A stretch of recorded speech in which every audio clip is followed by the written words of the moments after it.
Randy Karren, founder and chairman of Joy Botanicals, sees the legalization of marijuana as an exciting business opportunity.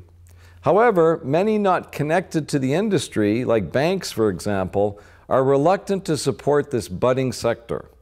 Randy says this is due to the staggering amount of misinformation out there. So he's here to talk about the exciting opportunities that the new industry brings, some of the headaches that accompany it, and why Joy Botanicals is poised to thrive in this new market. Great first name, by the way, Randy. Thank you.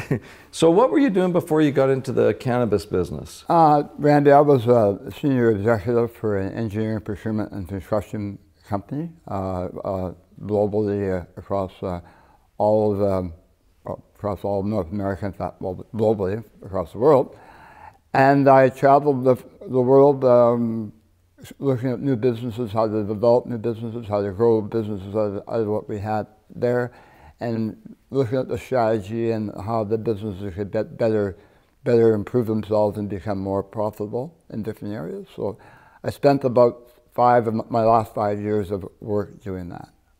And how did you get into the cannabis business? How did I get into the cannabis business? My son was unemployed at the time in Calgary. It's an affliction of the city we live in 2015. And I said to him, well, I have some money to invest. Would you like to invest it with me? And he said, yes, I would. He said, what kind of business would you like to be in? And he ran away and come back with a proposal to me. He said, I want to be in the cannabis business. And I looked at him and said, bloody hell. I sent you away and I told you I was serious about this, and you come back with this story about this, we're gonna raise marijuana. He said, well, it's a growing business, Dad. It's gonna be a great business. It has a lot of opportunity on the upside, and there's a lot of stuff going to happen. It may become recreational and legally recreational, and at that time there was no hint of that. 2015? 2015. Yeah. Only the rumors were going around. There wasn't really a fact. We didn't have our JT, wasn't in the government yet. Yeah. So he came to that idea and said that would be a wonderful thing to do. So I bought on board with him, and we started doing some work, and I've learned a lot about cannabis over the time being. But I guess some of the other reasons I'm in the business, my mother, in 2002, passed away with lung cancer. And she was quite ill for a number of months, and I watched her slowly pass away. But she also was absolutely terrified. And cannabis would not have solved that problem, would not have cured the cancer, but it would have made her final days much more palatable and comfortable for her. And now you're a cancer survivor yourself. I am a cancer survivor. I don't talk about it a whole bunch. It's like you don't want to flaunt good luck, but in 2007 I had, the doctors would call it squamous cell carcinoma.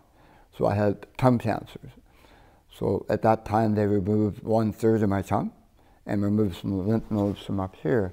And then I have this wonderful accent around on how I talk because of that. Right. Having learned how to talk all over again, and my tongue is now 1/3 of it is from my wrist. Wow. It's a procedure developed in Alberta, and they cut off my wrist, the flabby part of my wrist here, and sewed it onto my tongue. That's amazing. Now, so the medical cannabis business and cancer. Talk to me about that. Well, there's a lot of anecdotal information about what cancer can do and what it can't do for cancer and the diseases like that. The whole problem stems from the fact in the United States, where most of the research is done, the United States of America as a country deems cannabis to be a harmful substance that has no redeeming value. So they have not done any research on that. So there's been no documented research about what cannabis will and will not do in the United States. Doctors are very careful not to recommend anything that doesn't have the backup in the research. There's a lot of anecdotal information that cancer can help with this, can help with that, help with with pain and other symptoms you have of cancer. Most doctors will tell you there's some truth to that. They see it in their patients. They see how their patients react to different things and different cannabis strains, but they can't come out and say it works. They cannot say, yes, cannabis will make a difference, because they don't have the backup, they don't have the information. They don't have years and years and years of double-blind clinical studies, et cetera, et cetera. All the stuff that they have to have eventually. However, now in Canada, of course, we have legalized recreational marijuana, but we've had legalized medical marijuana for some time. We have, yes. So talk to me about how you fit into that industry. How we fit into that industry would be that as a grower, a potential grower of cannabis, we'll be developing strains or working on strains and building strains that will help with CBD oils and things like that will help with the cancer patients and help them more on the pain side, more on the pain side. I wouldn't go as far to say we would have the research and development to help them on the recovery side, because quite honestly, I don't think people know how that might look in the future. So the cannabis business, the way I see it now in 2018 in Canada, and certainly in some states in the U.S. where it's been legalized, it almost feels like a bit of a gold rush to me. So your son in 2015, looking for something to do, you say, I got some money, so you've invested and you're now in the cannabis business.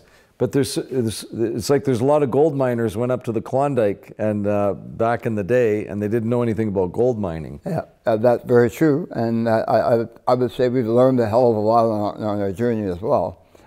As far as the gold mining part, it's like any other business I'm starting out. It's a nascent business. It's growing and developing. It's not flat line.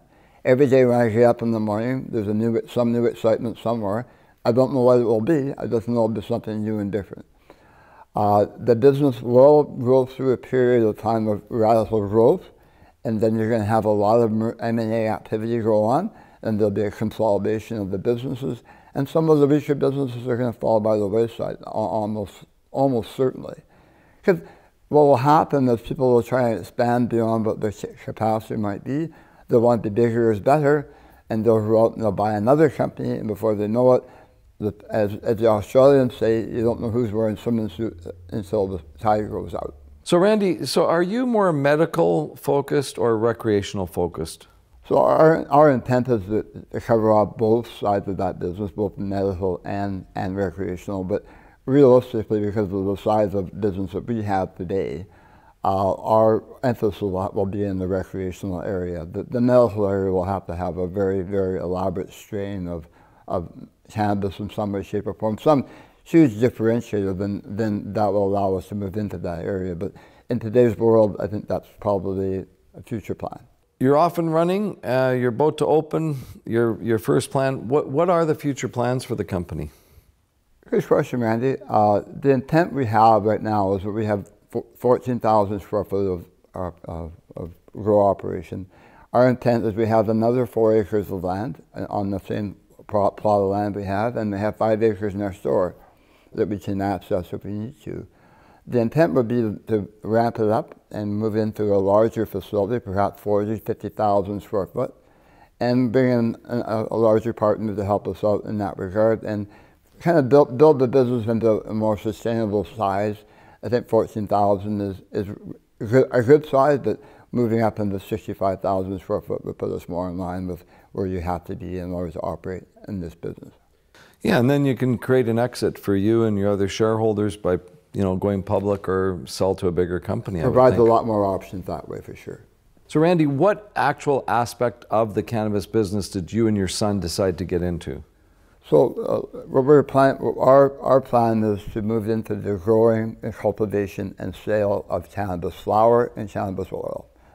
And after that, we'll sell in Alberta. We'll sell to the public via the prescription method, or we'll sell to the AGLC, and the AGLC will in turn sell to dispensaries and also to to online to individual users of cannabis as well. So that's the area we're in. We're not in the dispensary area of the business. So you're in the growing of cannabis business. Now, there's many ways to grow cannabis, and you've chosen the soil route. So Correct. Talk to me about why.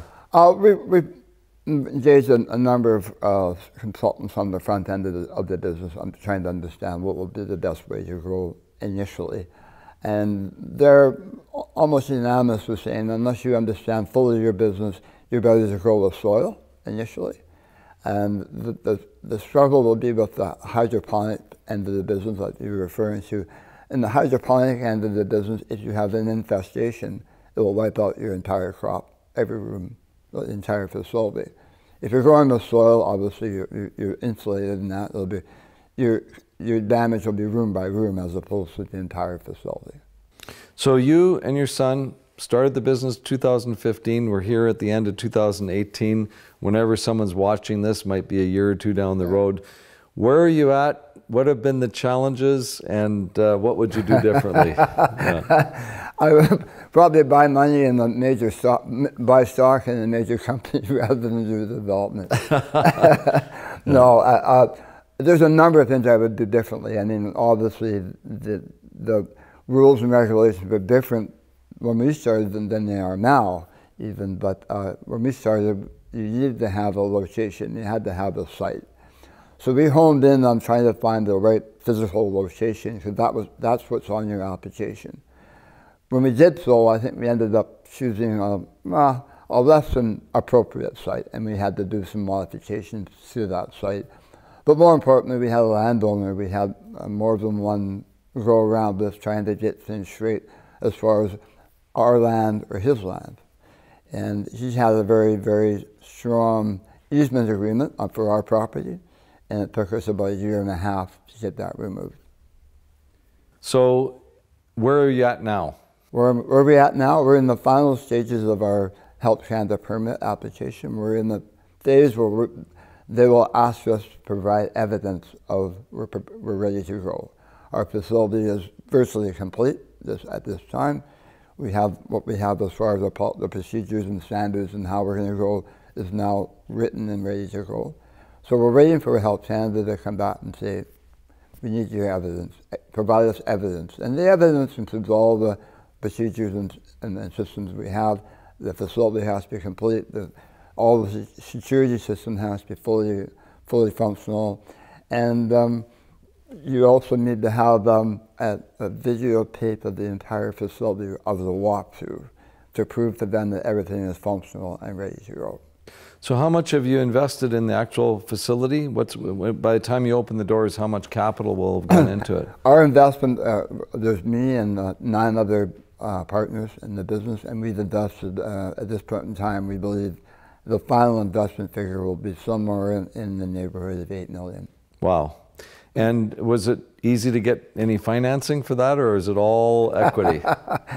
It's all equity, yes. We are, by the terms of our bankers, we're still drug lords. Yeah. They will not loan any money to a cannabis business.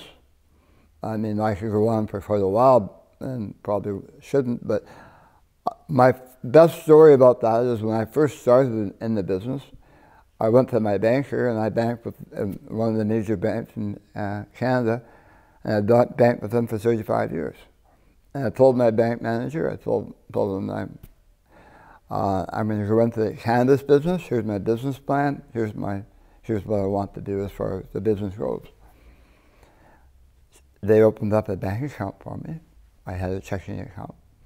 And about a month later, my bank manager phoned and said, your bank account has been canceled, and it's been suspended, and you're no longer welcome.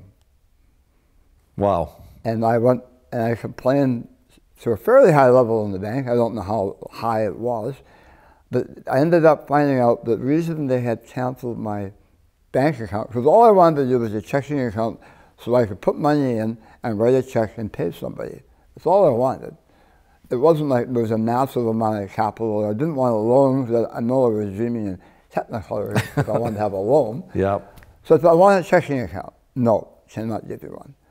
And the reason being, they said, this is this is reputational risk for the bank to invest in an illegal business. Wow. It's illegal, but cannabis has been legal for a long time, medical cannabis.